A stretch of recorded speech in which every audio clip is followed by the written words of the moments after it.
G'day peeps, Ben here. One of the most frequently asked questions I get from my vlogging is, what is this little DV lacquer on my D810? And it's a receiver for a wireless remote. Now before I get into the details of it, I'm going to sort of review the wireless remote. It's an RFN4 made by SMDV and very hard to get a hold of in Australia, but I buy mine on Amazon. And I'm going to talk to you about why I've just had to buy a new one. This one's actually failing. I'll talk to you about that very shortly. Before I do though, what I wanted to do was sort of run you through why I use a wireless remote, because a lot of people ask that question, and what are the options. So if you think about landscape photography, one of the big things that are important, or that I think is important in landscape photography, is making sure that you don't have any camera shake. So I see people go to all sorts of lengths to have a sharp image, and then they leave the strap on, for example, and the wind's blowing, the camera and the tripod is going to create shake, or they don't do the mirror up shooting or live view where the mirror is held up for the shot. Instead, they're using it where the mirror slaps up and down. It actually shakes the camera around, as does something like this. So this is actually a wide remote for a Nikon D800, D810, D300, D4. As you can see, I haven't used it. It's just a backup. Okay, it's still got this little tie on there, but it plugs into the front of the camera right where this antenna is. So typically what you would do, and I see a lot of people do this, is you plug your wide remote into the hole on the front of the camera, and then you can trigger it that way. I'm not a big fan of that for a couple of reasons. As I said before, anything that's attached to the camera, if the wind blows it or you knock it or the remote drops down, it'll cause a bit of camera shake. And if you're doing an exposure any longer than maybe half a second or a second, it's gonna affect your final shot. So I've always looked for other options, as do many photographers do. Now, I don't want to go spending a heap of money on things like remotes, because to me, I don't see the value, but sometimes you have to. But I did start out with a cheap option first, and I had this one here by Pixel. And I've seen a lot of people use the Pixel remote before, and I can only show you this half of it. The other half of it, once again, plugs into that same port on the front of the D810 and whatever model it's for. And then this plugged into a device that sort of slipped and sat in the hot shoe.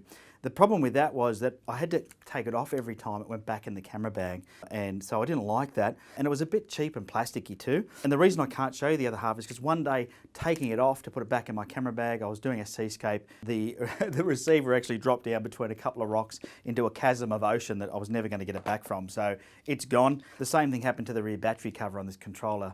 I don't know if you can see that, but it's covered up with some gaffer tape, which seems to fix everything in life if it's broken. But that was the challenge I had with that. But that made me then go, okay, well, I need a different remote. So then I came across this here, and this is the new one. I haven't opened it up yet. This is the RFN4s kit. It's got the transmitter and receiver in there. It's for Nikon only. And I'm not sure what other models you can get it for, but this works with any Nikon that has the 10-pin plug on the front. So the D800, D700, D300, D4S, D3X, probably the D5 now, the new D5, whatever, the D750, it probably fits that if it's got one of those receptacles on the front. And it's fantastic. This is the second one I've bought. The first one, the only reason I'm replacing it is I've just dropped it in the ocean too many times.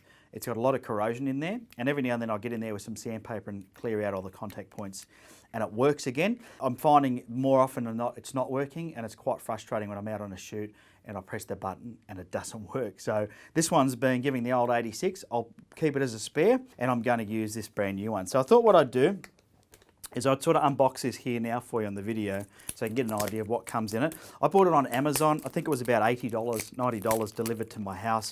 It came pretty quickly, but it does come in this really nice plastic box. It's got all its sealings on there. I haven't opened this yet, so this is a first, an exclusive. This is the remote that I recommend. So if you're going to look for a wireless remote, and I recommend you do, I mean, I haven't talked about all the benefits, but one of the other big benefits, of course, you don't get the camera shake, is that you can actually operate the shutter on your camera from anywhere. So, there have been times when it's been raining and I set my camera up somewhere and I can operate the shutter from a distance, which is handy. The other thing is sometimes, I can be talking to another photographer, so I can be set up, have my camera all set up, and I can be off somewhere else having a chat, and I just hang it from my belt loop on my belt, and all I do is just hit the button, and I know my camera's taking photos. I've done it during fireworks, I've done it during Vivid Sydney when the lights are going on buildings. I've done it all sorts of times, and I'm nowhere near my camera yet. I can keep taking photos, which is really cool. Now in the box, there's nothing else in the box really besides the transmitter and the receiver. There is a battery in here, which is cool, just a Panasonic single AAA battery.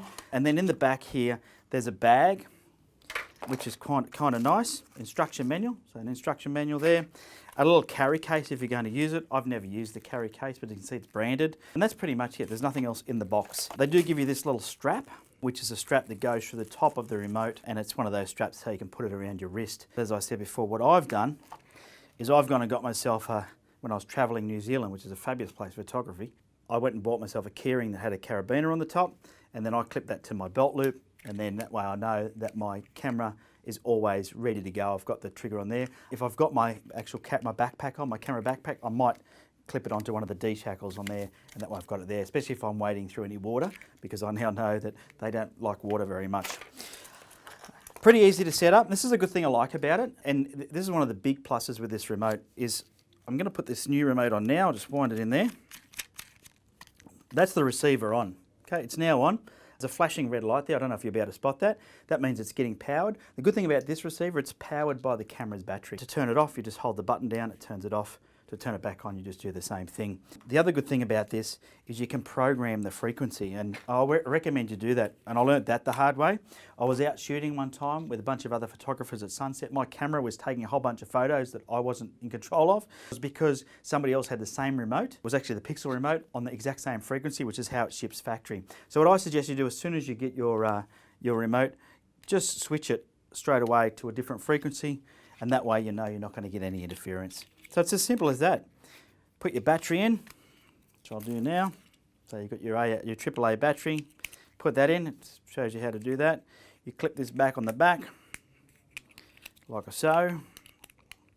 And it's, I mean, I've not had that come off at all, which I did with the other remotes. And now you'll see that when I press the button, I get that blue light. And if I turn this receiver on now, you'll see the two working together. So you see that blue light comes on, that's a focus, and when I press it all the way, the red light comes on to take the shot. That's the shutter. Now, a lot of people ask me, but Ben, how do you lock it for long exposure? Well, you just hold it down, and you hold it down, I think it's for 5 seconds, or until the light goes off in the remote. When you release, you can see it's still got the shutter open. You press the button again and it releases the shutter. So if you want to use it for long exposures, very easy to do that as well. So I highly recommend it. The only trap is if you leave the receiver on, because it stays on, it will drain the battery in the camera. So you've got to make sure when you pack it back in your bag that you turn it off. I leave the receiver on all the time. If you have a look at that antenna, it hasn't got a crack or anything on. That's been on there for years, and it's been really, really robust and good. But I did have to buy a new one. No fault of the manufacturer, but my own fault for dropping it in the seawater too many times. So there you go. That's the SMDV RFN4s kit. Highly recommend it. If you're looking for a wireless remote for your camera and you've got a Nikon camera, then you're in luck. You can grab yourself one of those. Works flawlessly, and hopefully enjoy that. If you enjoyed the video, make sure you give it a thumbs up. Hit the subscribe button. Remember to go across to on3legs.com and check out the website. My blog post there, and I've got my 10 tips to taking better photos ebook there, which you can grab for free as well. So that's on3legs.com with the number or the word. However you want to spell it, just think of a tripod and you'll find your way to that website. Until next time, cheerio.